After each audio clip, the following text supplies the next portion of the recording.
So on a proportional basis, the sort of 10 traditional media channels are losing wallet share. None of them is going to disappear off the face of the earth anytime soon, just like video didn't kill the radio star. But some of them will probably be disproportionately hit, even among those types of media for whatever reason. Which of those media do you think are going to have it toughest over the next year or two, given that their audiences moved online? The one that probably has gotten most publicity is the challenges that the newspaper industry has had, and we've done some analysis looking at what's happened to print subscriber numbers. As those decline and the shift online, it's pretty clear that they're not keeping their total readership base. No surprise there, and they are facing. The newspapers are facing competition from other sources of news, and then and I think this kind of snippets and headlines that a lot of people seem to be happy with, and they don't click through in the story. That I think is a big issue for them. Another thing that I was really interested by. One could argue that the newspapers should own local content, right? If you're the Chicago Tribune, nobody ought to know Chicago better than you, okay?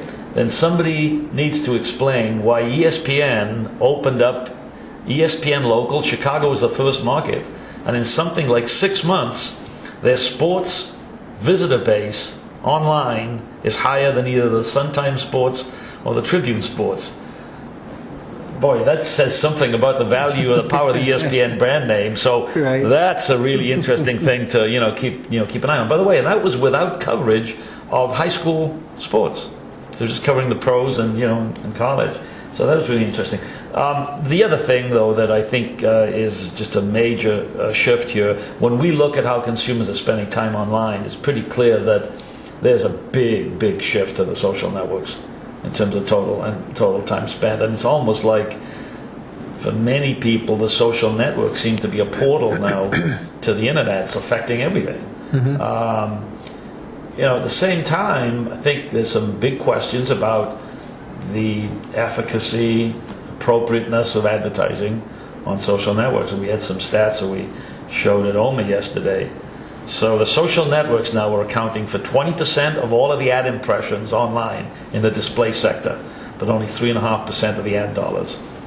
And I saw that today, Mr. Anderson said, we need to accept that we're in a world of infinite supply of inventory in the internet, which is, scary in a sense, in terms of what it's doing to CPMs. Sure, it's kept prices low, obviously. For those of us who represent the marketers and advertisers, we've been able to be quite opportunistic on the display side. I mean, search, it's still a scarce asset, right? If somebody types in airline tickets, that's a scarce asset. Where with regards to display media, though, particularly in the exchanges, there does seem to be, maybe not an infinite supply, but supply is growing more quickly than demand, so that's kept prices very low. I think at the same time, I think what needs to be looked at probably now is, okay, so what do you get back for a given, reach frequency plan,